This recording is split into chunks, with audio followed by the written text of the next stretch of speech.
ഇതിന് ഈ ഉടമ്പടിയൊക്കെ എടുത്തതിന് ശേഷം എനിക്ക് നിത്യാരാധന ചാപ്പല ഏറ്റവും ഇഷ്ടം. നസ്രത്തിലെ വീട് പോലെ തോന്നും. ഈശോയും മാതാവും യേശുപിതാവും കൂടി ഇരിക്കണം നിത്യാരാധന ചാപ്പൽ കാണുമ്പോൾ. അവിടെ ചെന്ന് 1 മണിക്കൂർ ഇരിക്കാൻ. ദൈവനാമത്തിന് മഹത്വം. പരിശുദ്ധ അമ്മയ്ക്കും തിരുക്കുമാരനും കോടാനുകോടി നന്ദിയുണ്ട്. എന്നെ ഈ ദിവസം ഈ സമയത്ത് ഈ അൾത്താരയിൽ നിർത്തുവാനായിട്ട് ദൈവം ഹിതമായതിന്. എൻ്റെ പേര് സിന്ധു. ഞാൻ കാനഡയിൽ നിന്ന് വരുന്നു. സീറോ മലബാറിൻ്റെ സെയിൻറ്റ് കുര്യാക്കോസ് ചാവറ ബെൽവിൽ പള്ളിയാണ് എൻ്റെ ഇടവക ദേവാലയം. കൃപാസനത്തെക്കുറിച്ച് 2019 കേൾക്കുന്നത്. അന്ന് കുറച്ച് ട്രോളുകളൊക്കെയാണ് ഞാൻ കേട്ടത്. പക്ഷേ എൻ്റെ മനസ്സിലെന്തോ അന്ന് തന്നെ കുരിശിൻ്റെ വഴിയിലെ പ്രാർത്ഥന പോലെ പാപം വർദ്ധിച്ചെടുത്ത് കൃപ അതിലേറെ വർദ്ധിച്ചു എന്നുള്ളൊരു വചനം എൻ്റെ മനസ്സിൽ വന്നത്. കാരണം കൃപാസനത്തിന് തീർച്ചയായിട്ടും കൃപയുണ്ടാവും, അതുകൊണ്ടായിരിക്കും ഇങ്ങനെയൊക്കെ പ്രശ്നങ്ങളെന്ന് ഞാൻ വിചാരിച്ചിരുന്നു.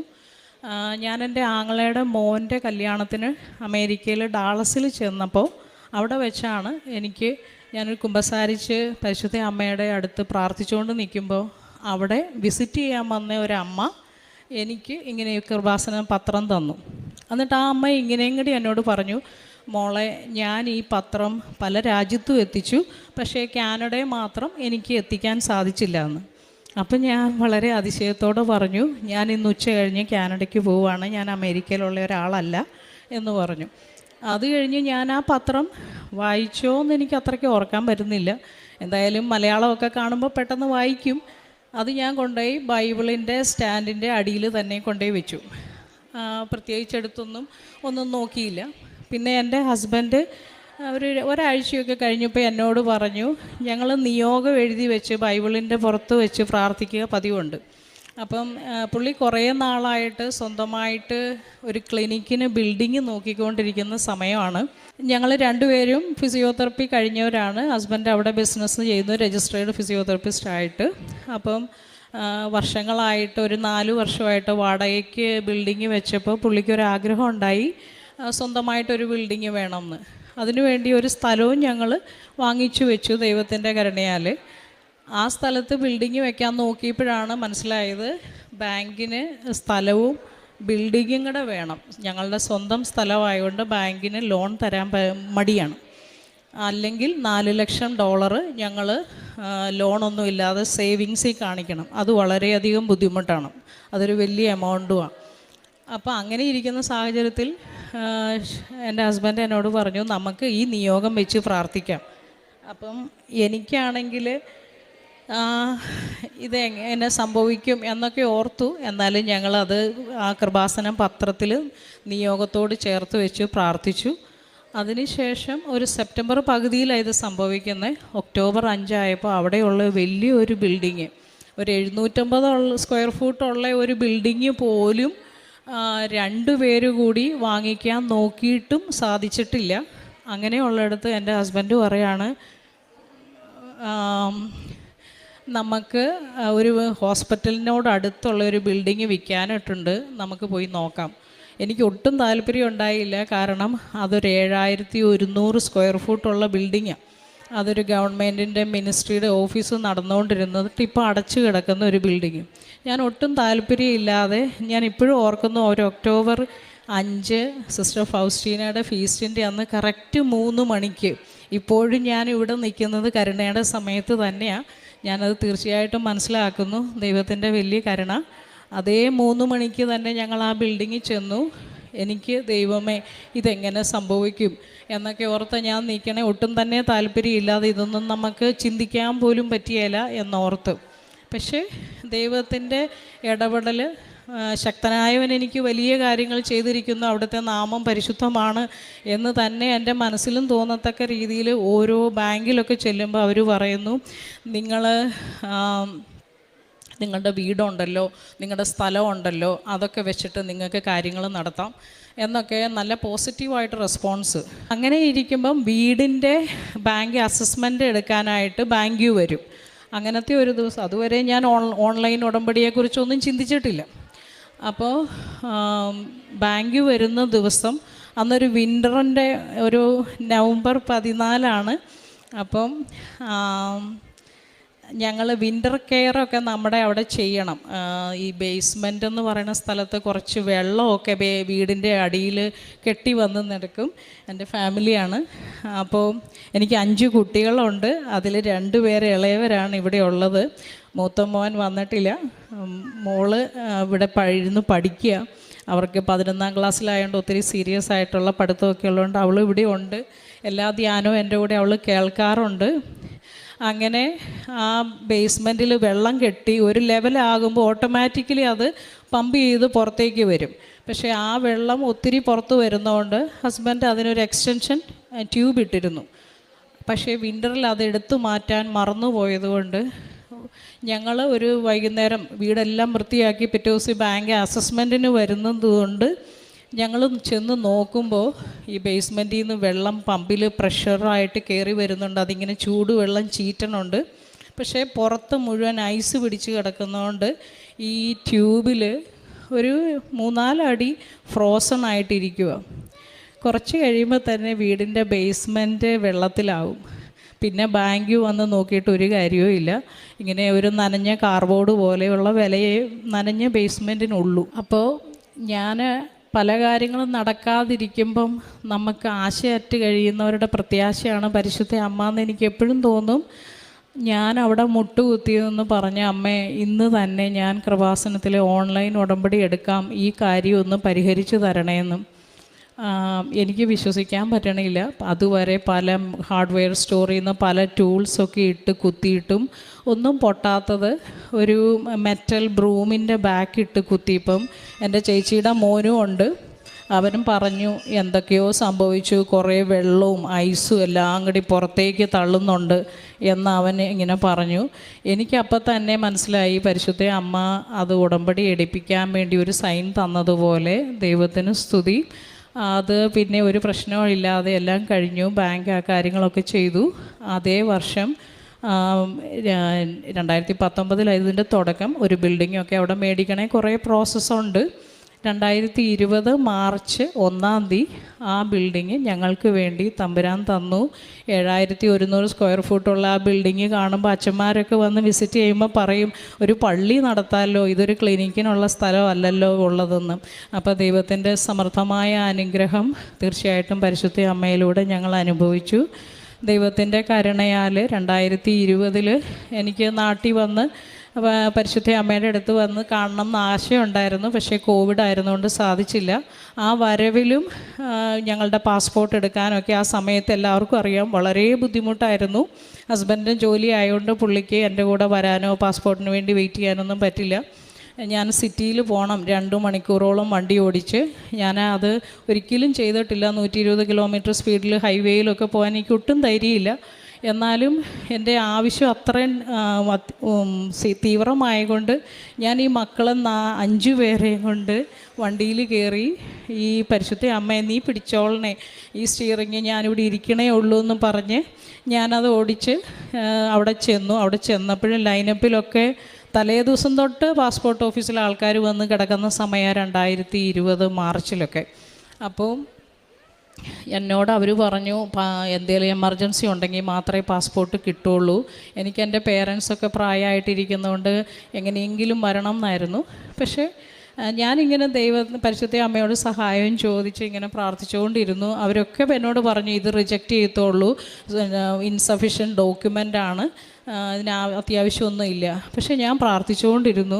അവരെൻ്റെ കയ്യിൽ നിന്ന് ആ ഫോം മേടിച്ചിട്ട് ഇനി ധൈര്യമായിട്ട് വണ്ടി ഓടിച്ച് പൊക്കോളാൻ പറഞ്ഞു.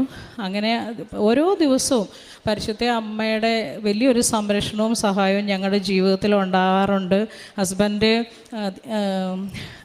കാശുരൂപം കൊണ്ടാണ് എല്ലാ ദിവസവും ജോലിക്ക് പോകുന്ന. വളരെയധികം ശ്രമകരമായ ഒരു ദിവസമാണ് കടന്നു പോകുന്നത്. അവിടെയൊക്കെ ബിസിനസ്സും ജോലിയായിട്ട് ഹെൽത്ത് കെയറിൽ ഇരിക്കുമ്പോൾ ഞാൻ പിന്നെ 2022 നവംബർ 3-നാണ് ഇവിടെ വന്ന് തീർത്ഥാടന ഉടമ്പടി എടുക്കുന്നത്. അന്ന് വെച്ച നിയോഗങ്ങളിൽ മുഖ്യമായിട്ടും എൻ്റെ മോൻ പഠിക്കാനൊക്കെ ഇച്ചിരി ഒരു മടിയുണ്ടെന്ന് വേണം പറയാൻ. കഴിവുള്ള കുട്ടിയാണ്, പക്ഷേ മടി. അപ്പം ഞാനിങ്ങനെ എൻ്റെ അമ്മ ഇവനിങ്ങനെ പോയാൽ ഇവനൊരു യൂണിവേഴ്സിറ്റിയിൽ അഡ്മിഷൻ കിട്ടുമോ എന്നൊക്കെ ഓർത്തിട്ടുണ്ട്. ദൈവകൃപയാൽ അവനൊരു 89% അവൻ ആഗ്രഹിച്ച കോഴ്സിൽ നല്ലൊരു യൂണിവേഴ്സിറ്റിയിൽ ഓട്ടോയിൽ അഡ്മിഷൻ കിട്ടി. അതുപോലെ അവനെ അങ്ങനെ വിടുമ്പോഴും എനിക്ക് ടെൻഷനായിരുന്നു. ഞാൻ എല്ലാത്തിനും ഉന്തണം കൂടെ നിൽക്കുമ്പം.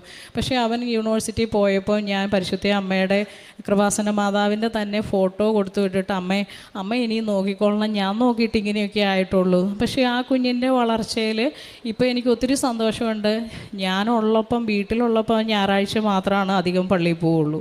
ഇപ്പം അവിടെ ചെന്നിട്ട് ശനിയാഴ്ചയും പള്ളിയിൽ പോകും. അവിടെ യൂത്ത് ഗ്രൂപ്പൊക്കെ ആയിട്ട് നന്നായിട്ട് പോകുന്നു. അവന് കുമ്പസാരിക്കാൻ 2 ആഴ്ച കൂടുമ്പോൾ അവൻ തിടുക്കം കാണിക്കുന്നുണ്ട്. പിന്നെ ഇപ്പം അവൻ കഴിഞ്ഞ ദിവസം എന്നോട് പറഞ്ഞു, ഈസ്റ്ററിൻ്റെ സമയത്തുള്ള കൂട്ടുകാരൊരാൾ കാത്തലിക്കിലേക്ക് വരുന്നു, അവനതിൻ്റെ ഗോഡ് ഫാദറാന്നൊക്കെ പറയുമ്പം അതിൽ കൂടുതലായിട്ടൊന്നും മക്കൾ ദൈവകൃപയിലും ഞങ്ങളുടെ പരിപൂർണ്ണ വിശുദ്ധീകരണവും ഒക്കെയാണ് ഞാൻ ആഗ്രഹിക്കുന്നുള്ളൂ.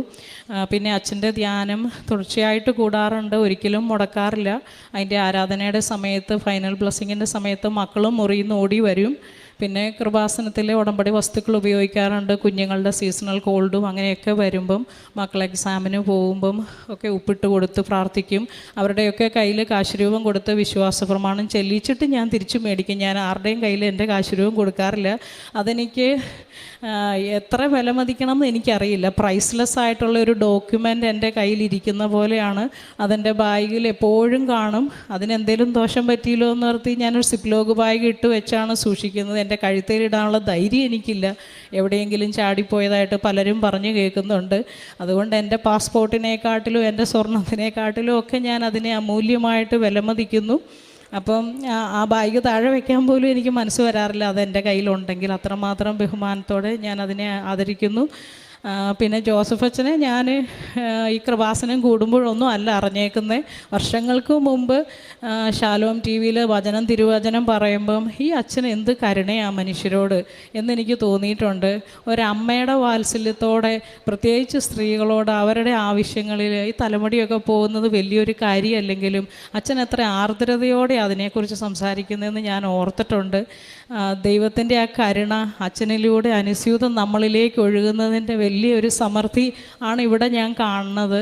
എനിക്കിങ്ങനെ ലൂക്കാസ് വിശേഷത്തിൽ പരിശുദ്ധ അമ്മ ശുശ്രൂഷയൊക്കെ കഴിഞ്ഞ് പിന്നെ അവൾ വീട്ടിലേക്ക് മടങ്ങി എന്ന് പറയുമ്പോൾ ആ പരിശുദ്ധ അമ്മയുടെ വീടാണ് ഇതെന്ന് എനിക്ക് തോന്നാറുണ്ട്.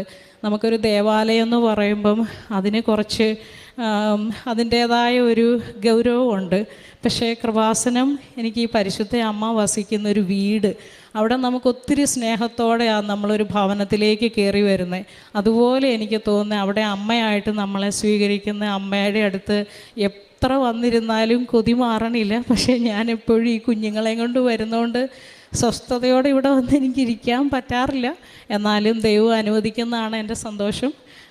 ദൈവകൃപയ്ക്ക് നന്ദി പറയുന്നു. പിന്നെ കാരുണ്യ പ്രവൃത്തിയായിട്ട് ഞാൻ അവിടെ പലപ്പോഴും ഈ ഉടമ്പടിയൊക്കെ എടുത്തതിന് ശേഷം എനിക്ക് നിത്യാരാധന ചാപ്പല ഏറ്റവും ഇഷ്ടം. നസ്രത്തിലെ വീട് പോലെ തോന്നും. ഈശോയും മാതാവും യേശുപിതാവും കൂടി ഇരിക്കണം നിത്യാരാധന ചാപ്പൽ കാണുമ്പോൾ. അവിടെ ചെന്ന് 1 മണിക്കൂർ ഇരിക്കാൻ എനിക്ക് പറ്റിയല്ലോ എന്നോർത്ത് സങ്കടം ഉണ്ടായിരുന്നു. പക്ഷേ ഇപ്പോൾ 1 വർഷമായിട്ട് എല്ലാ വെള്ളിയാഴ്ചയും 7 മണി തൊട്ട് 8 മണി വരെ 1 മണിക്കൂർ അഡോറേഷൻ ഇരിക്കാൻ ദൈവം സഹായിക്കുന്നുണ്ട്. അതിന് ചേർന്നപ്പോൾ എൻ്റെ ഹസ്ബൻഡ് തന്നെ എന്നോട് പറഞ്ഞു, ഇത് സാധിക്കുമോ? ഞാൻ പറഞ്ഞു, അത് ദൈവം ആഗ്രഹിക്കുന്നതാണെങ്കിൽ സാധിക്കും. ഒരിക്കലും ആരൊക്കെ മിക്കവാറും ഗസ്റ്റൊക്കെ 7 മണിക്ക് തന്നെ ഫ്രൈഡേ വീട്ടിൽ വരും. പക്ഷേ അവരോടൊന്നും എനിക്ക് ഇത് എൻ്റെ സ്കെഡ്യൂളാണ്, എനിക്കിത് പോകണമെന്ന് പറയാൻ ഒരിക്കലും എനിക്ക് വിഷമം തോന്നിയിട്ടില്ല. എൻ്റെ ദൈവത്തിന് പ്രയോറിറ്റി കൊടുക്കാൻ എനിക്ക് ഒത്തിരി സന്തോഷമാണ് ആരൊക്കെ വീട്ടിൽ വന്നാലും. അപ്പോൾ അത് ദൈവം ഒരുക്കുന്നു. ഇപ്പം ഞാൻ ഈ 5 ആഴ്ച അവിടുന്ന് മാറി നിൽക്കുമ്പം അതിനും എനിക്ക് ആൾക്കാരെ കിട്ടി റീപ്ലേസ് ചെയ്യാൻ. അതൊക്കെ വലിയ സംഭവമാണ് അവിടെ. പിന്നെ ഞാൻ അവിടെ ഫുഡ് ബാങ്കിൽ ഡൊണേറ്റ് ചെയ്യും. പിന്നെ ബർത്ത് റൈറ്റ് എന്നൊക്കെ പറഞ്ഞൊരു സംഘടനയുണ്ട്, കുഞ്ഞുങ്ങളെ ഗർഭം ധരിച്ചിരിക്കുന്ന സ്ത്രീകളെ സഹായിക്കുന്ന, അവരെ സഹായിക്കാറുണ്ട്. പിന്നെ ആരാധന ചാപ്പൽ എപ്പോഴായാലും ക്ലീനപ്പ് ചെയ്യാനും അതിൽ പൂക്കൾ വയ്ക്കാനും ഒക്കെ എനിക്ക് സന്തോഷമാണ്.